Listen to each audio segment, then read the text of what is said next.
The saying about a person who is hard to find. This means a person who has the virtue or good qualities that are difficult to find. When we call a person that has katanyo, gratitude, we use it along with another word, katawedi. That is, we know the virtue of that person and want things to repay that virtue and goodness that they have done to us. So this is very important, because it is normal when we have a me, have my things, then everyone is doing things for themselves and for their things, so only for our sense of self. But having the higher virtue, this is having self-sacrifice. And the person who is hard to find in this world has self-sacrifice, has a quality of metta, goodwill, and gives benefit to others without wanting anything in return. So can we see that this is really hard to find? But at the minimum, we know for ourselves that we have our father and mother who have built virtue and benefit for their children without wanting anything in return. Or our Kruba Ajahns, teachers, who teach skills, knowledge, know-how, or teach Dhamma, and without wanting anything in return. And the Samma Sambuddha, the perfectly awakened Buddha, had built Barami, spiritual perfections, and he had sacrificed many times over his life, his blood and flesh. He went through births and deaths for countless lifetimes, so much that all the space in the seas and mountains wouldn't be enough to hold all the bodies of the Buddha in his past lives. And the Buddha did not seek for anything in return from the people in his dispensation. The Buddha just wanted the goodness that would come from practicing his teachings in homage to him. As for the flowers and various aromatic things, the Buddha didn't want to receive those things as homage, because that which brings up benefit is the practice of the Dhamma. So we should see the Dhamma as the important foundation. So it is said that the Buddha is a person who is hard to find in all of the three worlds. For a Buddha to arise, to be born, enlightened, and teach the Dhamma is not easy. So we come to bow and pay respects to the Buddha every day. We think of the virtue of the Buddha every day. It is a blessing and good fortune in our life. And we come back to see that when fathers and mothers, or those having virtue and goodness to others already, the ones who think to repay them are called katanyo katawedita. We know of the help and support they have given already, and we repay and recollect the virtue and goodness that they have done. We will think to repay them, and those who may have goodness to us, we can let others know about this goodness that they have to us. So katanyo katawedita is not just knowing the goodness and benefit that has been received, but knowing how to repay this back as well when there is an opportunity that one can do it. Because katanyo katawedita is the symbol of a good person. The Buddha said, Nimitang satu rupanang katanyo katawedita. This translates as being a person who acknowledges the goodness that they have received and thinks to repay it. This is a symbol of a good person. So a person who has helped and supported has many aspects to it. For example, the one who gives us birth, gives life, gives our body, gives flesh and blood to us. This is one's father and mother. They are the ones who have helped and supported us. Or when we were a child, we may have stayed with our elder, aunt or uncle, and they may have brought us up, given us food, water, given us shelter, and when we were sick they gave us medicines. Or the goodness of the one who has looked after us and protected us so that we don't fall into danger. Like if we get sick, they go and find a doctor for us, or not letting us do bad things that are dangerous. They protect and look after us. So this is someone who has helped and given support to us in regards to protecting and looking after us. As for the one who teaches in the dispensation, that is, they advise and teach us, which gives us knowledge and skills, they give us Dhamma. So this is another person who has given help and support to us. The last aspect is the virtue of giving affection and love to us.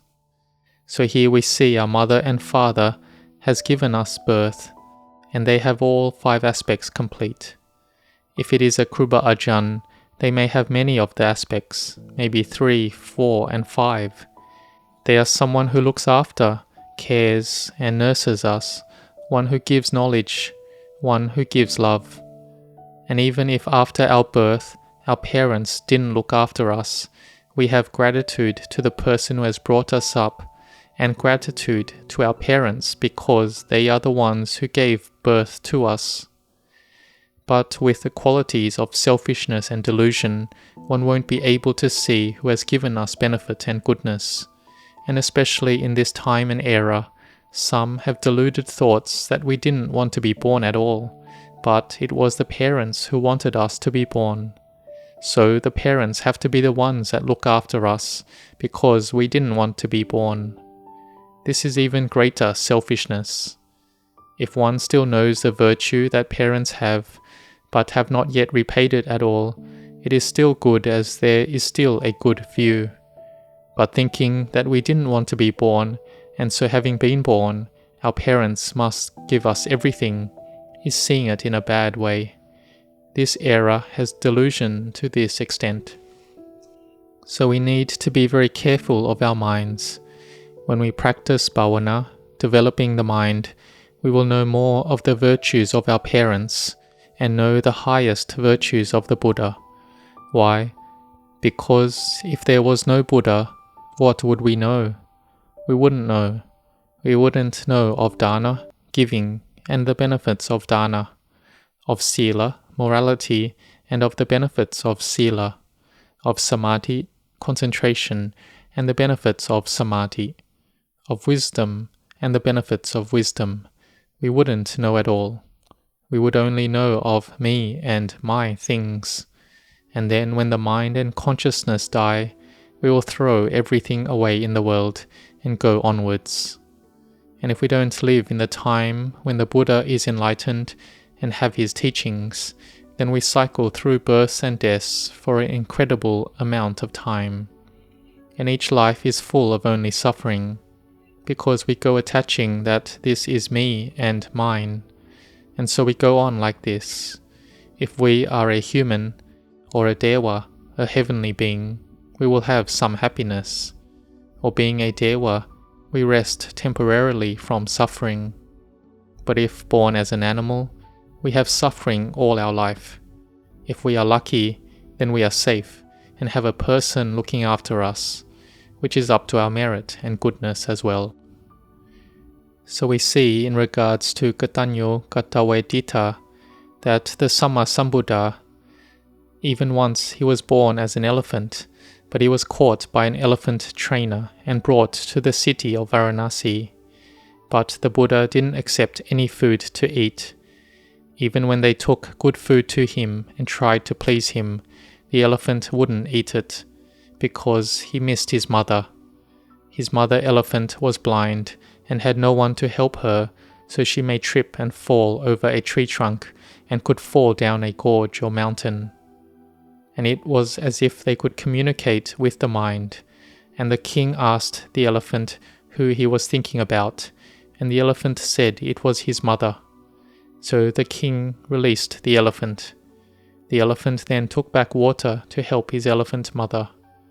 And so his mother was safe, and this was because he wouldn't eat for many days already.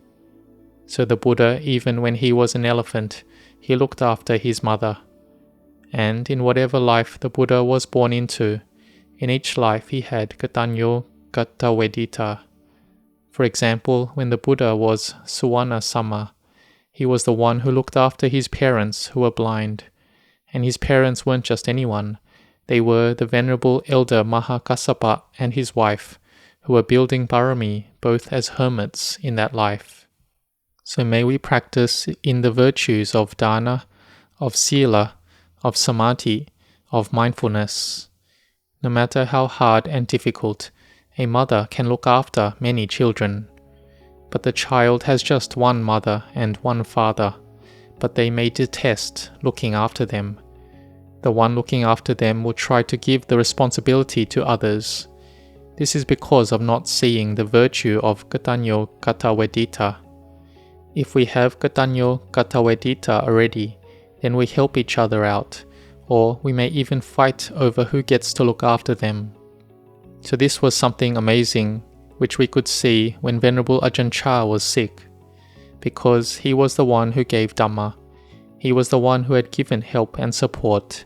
He gave Dhamma, taught Dhamma, gave metta, gave shelter, a place to stay. So though he didn't give birth in flesh and body, but he gave the birth in the mind, which grew spiritually. He told of the path that, when practiced, one would see the Dhamma. So this was a person who had given excellent help and support. So with the Buddha, Dhamma, Sangha as our highest refuge, may we give our practice as homage to the Buddha, so that we will have spiritual growth, prosperity, and completeness. May you grow in blessings.